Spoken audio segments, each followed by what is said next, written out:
So disrespectful. Oh my god.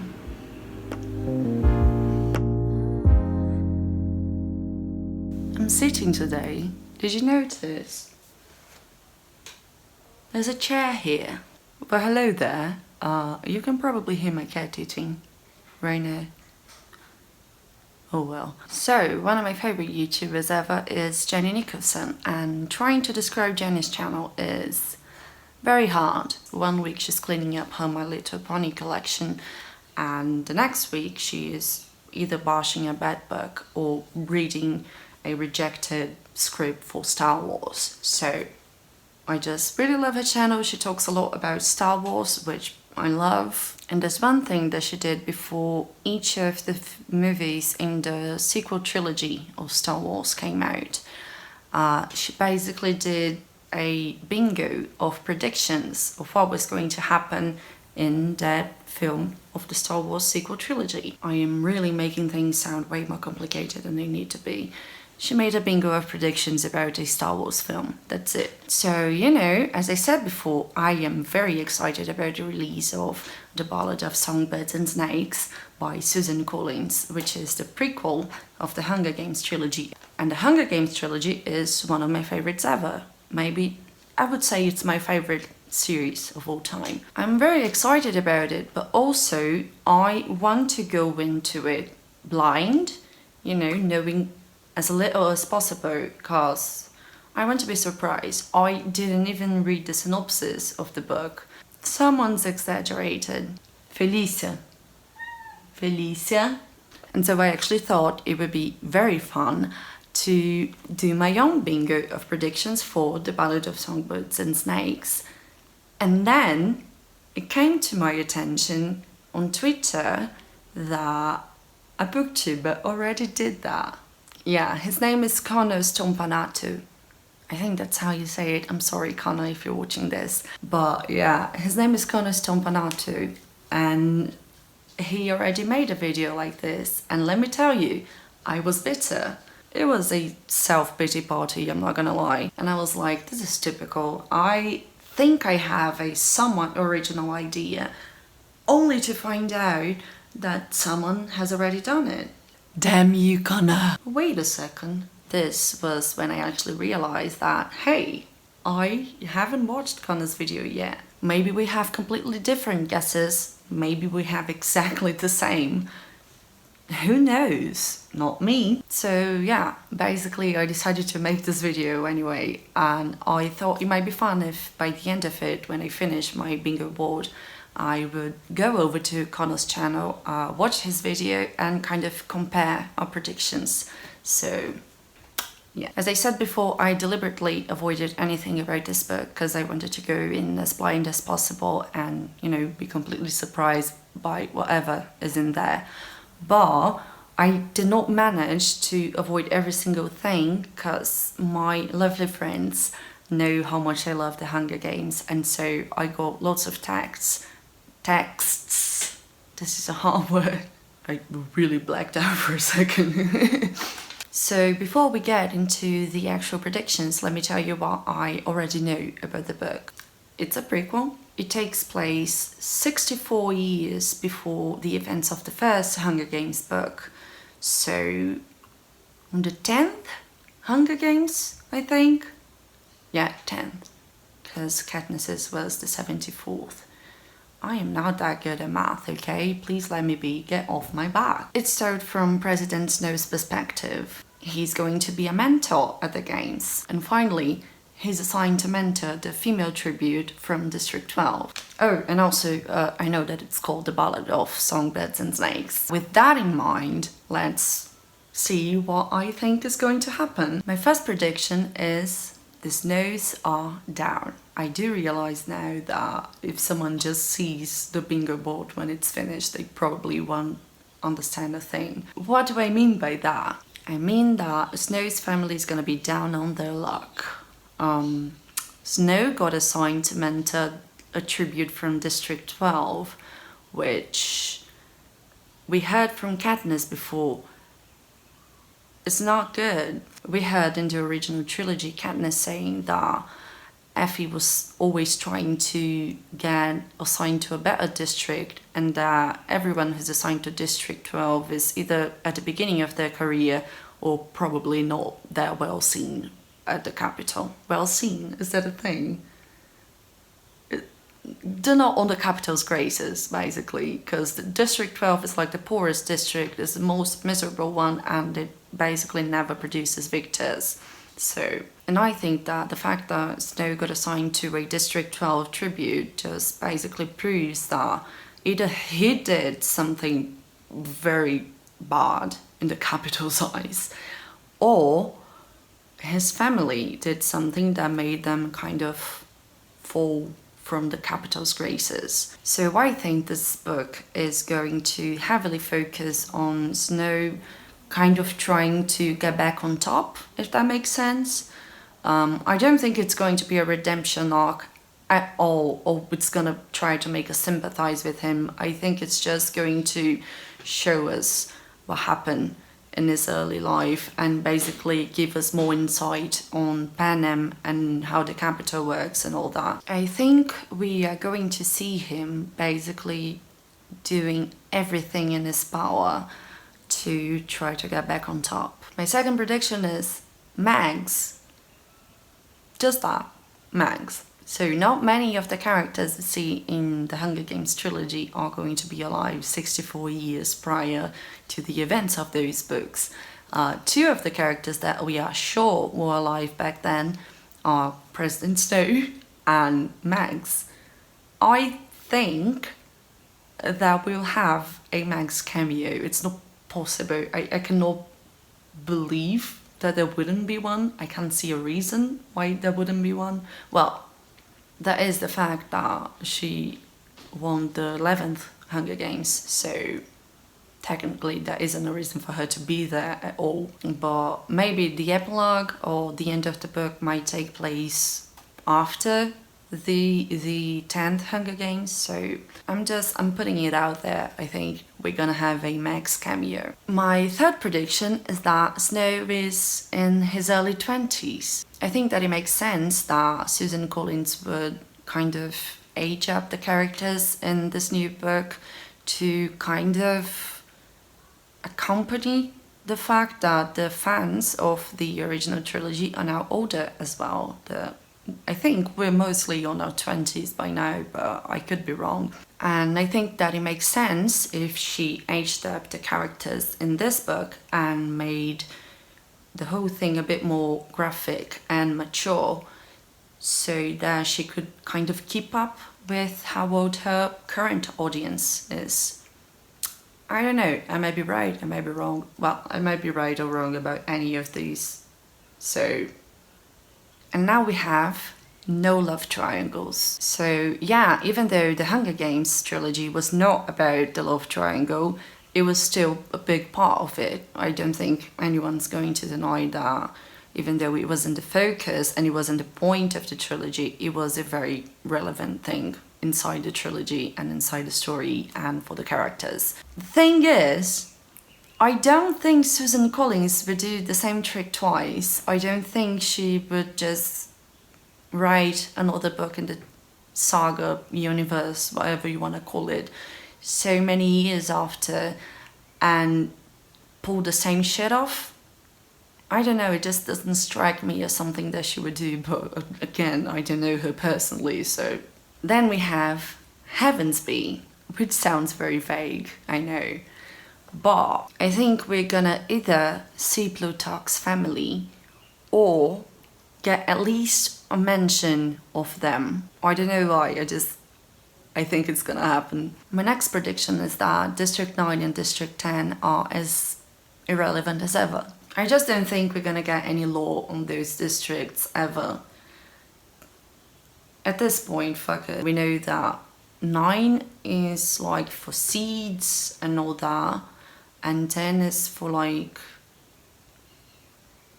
meat, I think. Like they raise the cattle and stuff like that. I don't know. I mean, we know very little about either of those, and I think it's just going to stay that way. And alongside that, District 13 does nothing, as usual. yeah, I don't think we're gonna see anything about District 13 in this one.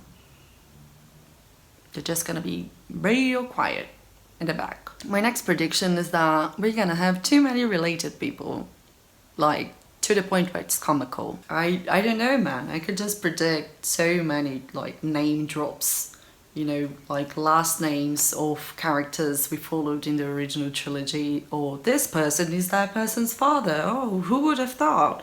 And stuff like that. And it would just be like, oh my god, is this country this tiny that every single person needs to be related to someone we already know? How can this be? I hope I'm wrong in this one, but like, I think we are going to focus on the pre-games in this one. And I mean, that's pretty self-explanatory, I think. Basically, I think we're gonna have a lot more time in the book spent before the actual start of the games. But I do think we're gonna see the games, because otherwise, why would Snow be a mentor? And the next slot in my bingo board is outside world? Question mark? I don't know. I feel like this would be a nice opportunity to give us a glimpse of what the outside world, and by outside world I mean like other than Panem, looks like. What do they think about Panem? Is there any relation between all the countries in Panem? What happened to the rest of the world?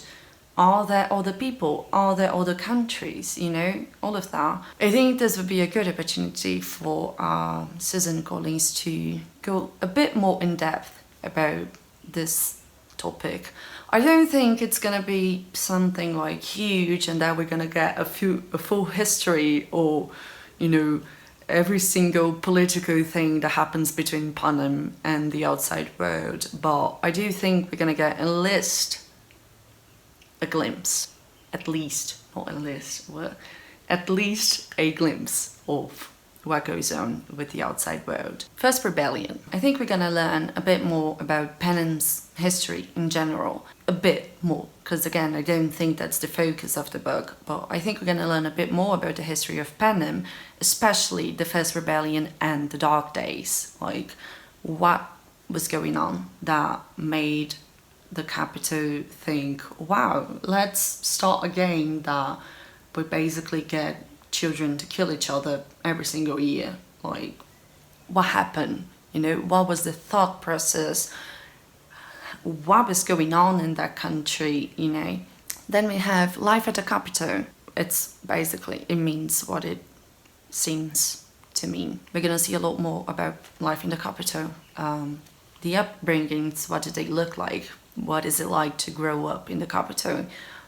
Education, what do they learn at school? Do they go to school? And my next prediction is kind of a big one, and it is that the capital citizens are not as excited about the games.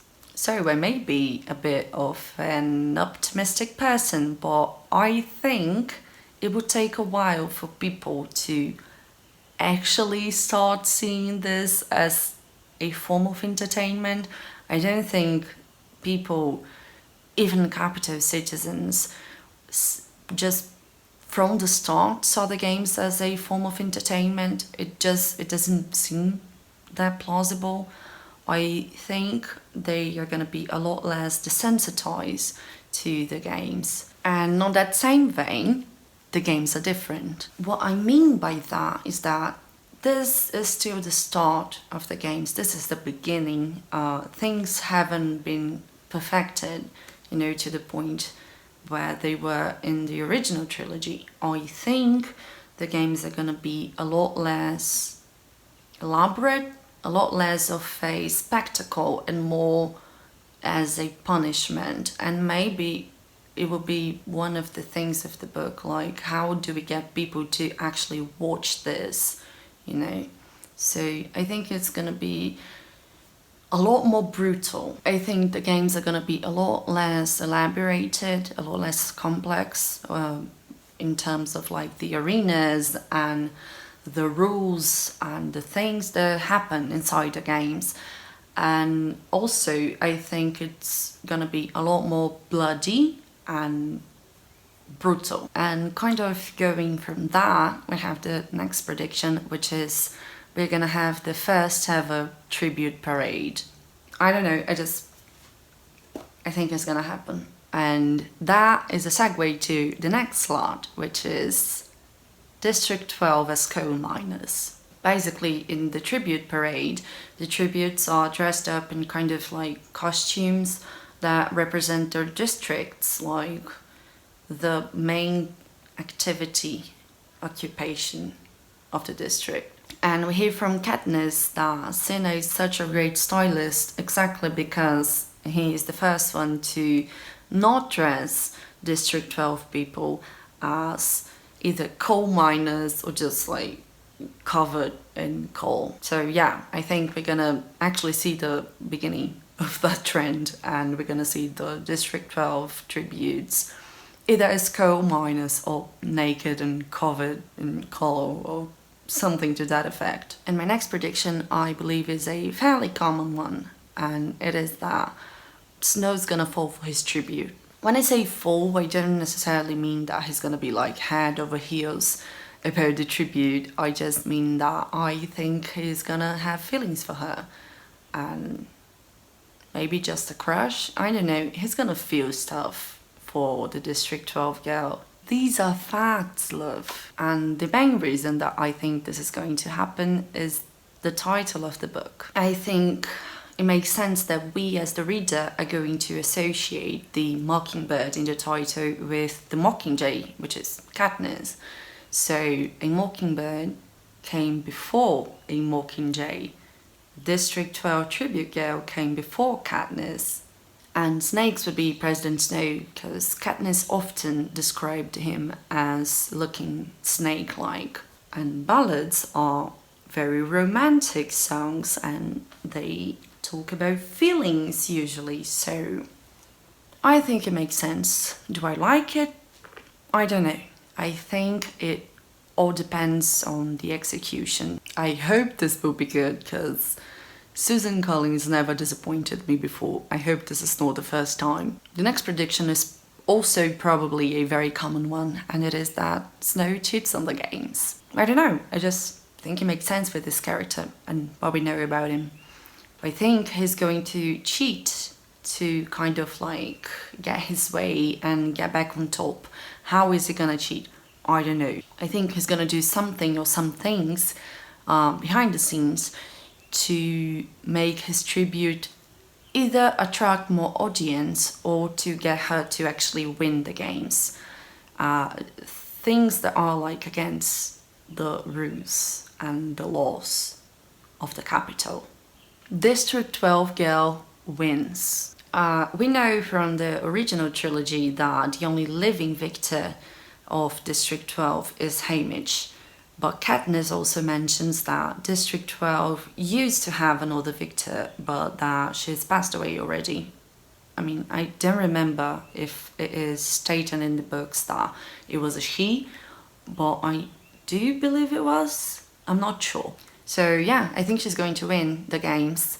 I think she's going to be the other District 12 victor that Katniss mentions. And I also think that there's going to be something when she gets out of the games regarding her and Snow, like him maybe pretending like nothing happened between the two of them, or just basically wanting nothing to do with her because it would affect his newfound position at the top. I don't know, something to that effect. I don't think he will have deep feelings for her, but I think she's going to win the games, and then we're going to see the difference between what they were like at the beginning and what they were like at the end. And kind of in the same vein as the last prediction, I think we're going to see the beginning of tribute prostitution. I don't know if we're going to see like the literal beginning of tribute prostitution, as in this year's victor is going to be the first ever forced into prostitution by the capital, or we're going to see that this is like a new trend I'm leaning more towards thinking that this year's victor is going to be the first one ever to be forced into prostitution. The creation of a mutt. It's just a vague prediction. I think we're gonna see new mods, and we are going to maybe see how they're actually created, like who thinks about them, who comes up with the ideas, and how it's actually brought to life. I don't know if you're gonna see that into detail, but I do think we're gonna see at least a glimpse of that. Snow's poison. So we know from Finnick's testimony in Mockingjay that President Snow rose to power basically by poisoning all of his rivals. Maybe we will see him studying poisons, maybe we will see him finding out the poison he's actually going to end up using, maybe we're going to see him first have like a glimpse of the idea of poisoning people to actually rise to power. I don't know, I just think we're going to see something regarding poison and President Snow's relation to it in this book. The first 9 victors. I don't know, I think we might find out a bit more about them, or anything at all about them. Since there are so few victors up until this point, I think it would not only make sense, but also it wouldn't take up a lot of time for us to go over each of the victors so that we can learn at least a little bit about them. Talk about Mockingjays. I don't know, there's not much to this one. I just think we're gonna see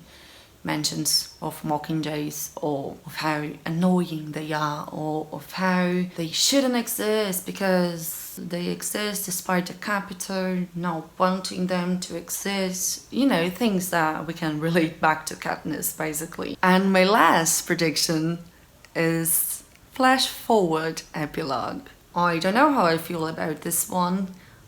I think it might happen.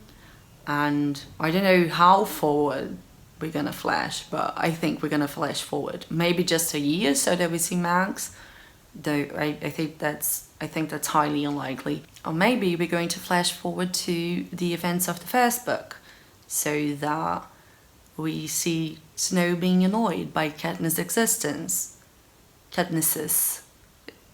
existence. English grammar can be so weird sometimes, I don't even know. So yeah, these are my predictions. So yeah, let's go over to Connor's video now to see how similar our answers are. I have my notebook here, let's do it. Totally not stolen from Nicholson. I definitely did not watch her video or her Star Wars predictions. Because I knew that not happened, so don't say it. Oh my god, he also did this inspired by Jenny Nicholson. This is crazy, Connor, I love your mind. Although it does make sense, because like Jenny Nicholson has a lot of subscribers. Number 1, poison. So his first prediction is poison, which already we have one similarity. Do I keep a tally? I can keep a count here, I think, maybe, if I'm not too lazy.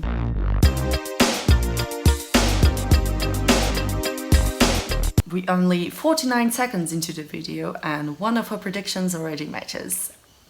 I'm very excited about this. His second prediction also matches one of mine. He also thinks Snow is gonna crush on District 12 girl. We're on the same page as of right now, Connor.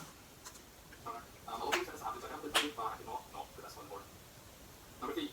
I'm using known for its love triangle in Gale, Katniss, and so I'd be surprised if there's not some sort of love triangle listed as well. That's one of the things that the series was famous for. So the third prediction we disagree on. Connor thinks we're gonna have a love triangle in this one as well, which I do understand his logic, by the way. He says that, well, we worked on the first one and made a lot of money and success, so why not do it again? I mean, if it's not broken, don't fix it. But I don't know, I personally don't see Suzanne Collins pulling the same trick twice. Maybe I'm having too much faith on her, I don't know. Number 8, a new mutation. The Hunger Games series also really. He also predicts a new mutation. So I think there's going to be definitely a new mutation I can't see before, and that's like, I would also, I'm going to put on if Arthur is snake. Ooh, I like that. Bonus point if he turns into a snake. I did not think about that. So, another similar prediction we have, he said Plutarch, Heavensby, or you only say Heavensby. But he said something that I actually did not know. The Heavensby last name is actually mentioned on the preview of the book, like excerpt, I think you call it. Yeah, excerpt? His name is mentioned in the extract. Extract. He says the Heavensby name is mentioned on the extract that was already published and shared with the world. I didn't know that. Well, now I feel stupid for putting it in my board. But at the same time, I predicted something that already happened, so... Number 10, dressed as coal miners. We know that this is the first year of the Hunger Games. He also thinks the District 12 tributes are going to be dressed as coal miners, so... I feel you kinda... We know that this is the first year of the Hunger Games has really been put on as a proper big event. We know that this is the first year the Hunger Games is being put up as a proper event. I didn't know that we... What?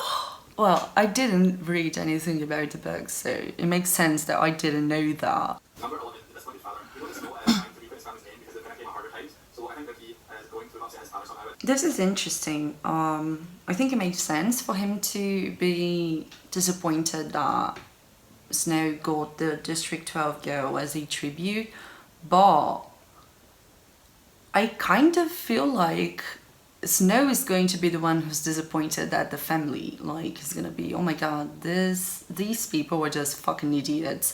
They dragged the name Snow through the mud, and I have to be the one who saves it. So I feel like he's more disappointed in his parents or whoever his family is than the other way around.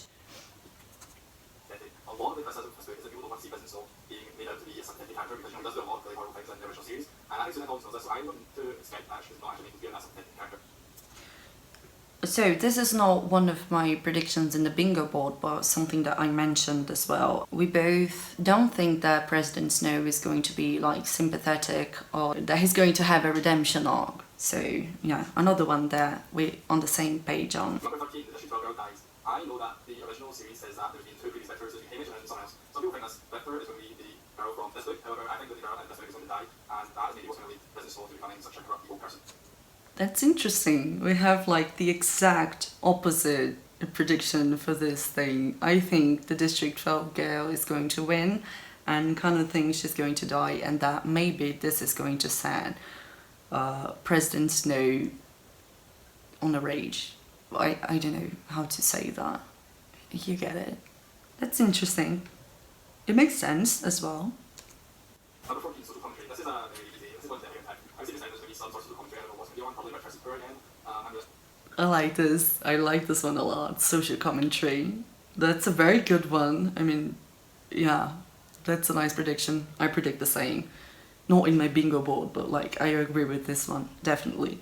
Not sure, but it's definitely going to be some sort of social commentary because Susan Collins also does stuff with the Hunger Games series. Number 15, no alliances. I don't know why, I just think that this stage of the game, everyone's going to be unknown. Everyone is going to be individually fighting each other, and I don't think the District 12 girl will have any alliances because that's such a big part of Fantasy's journey, the alliance of Rue, the alliance of Pia. So I think that's Hunger Games, there will be no alliances. Yeah. Number 16, the District 12 girl is bad at archery. I just also feel like Susan Collins is not going to want her to be compared to Katniss. There's going to be a scene where she tries to use a bow and arrow and is terrible at it. Just, differentiate her. We don't want Katniss going and...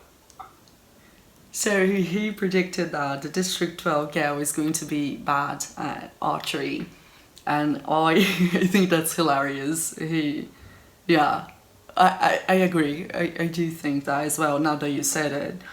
And I like his reasoning that Susan Collins probably won't want to have this girl compared to Katniss, so he thinks there's going to be like a scene where she tries to shoot a bow and arrow and she's just going to be awful, just as like a kind of funny, thing to like address this more obviously.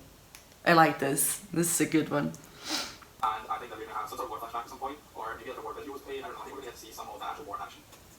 So yeah, this one is also, we have a similar view. War flashback goes with what I was saying about we learning more about the First Rebellion and Panem's history and the Dark Days. So yeah, I would count this one. Okay. Number 21, Yeah. I think that the Evergreen family is going to be mentioned at some point, somehow, just like a throwaway line by the sheepdog girl or maybe the boy. This kind of goes with my prediction that a comical amount of people is going to be related to characters we already know, so I would count this one as well. Number 23, fashion. I feel there's going to be a lot of talk about fashion in the capital, and I feel like Snow is going to be wearing some sort of elaborate costume at some point. I just feel like there's going to be a lot of mention of fashion in the capital. That sounds like something that's going to happen, and I'd say that this goes hand in hand with what I said about us seeing more of life at the capital. So I will count this one as well. Let me just count. We have 1, 2. So we have 8 predictions that match out of 25. I'd say that's a good number. Anyway, I will leave the link to Connor's video in the description down below. Please check it out. I loved it so much. I'm subscribing to him right now. So yeah, I'm leaving the link to his video in the description down below. Please go watch it as well. And I'm also going to leave the link to Jenny Nicholson's videos. Anyway, thank you so much for watching. Leave a like and subscribe if you feel like it. And as always, I'll see you around.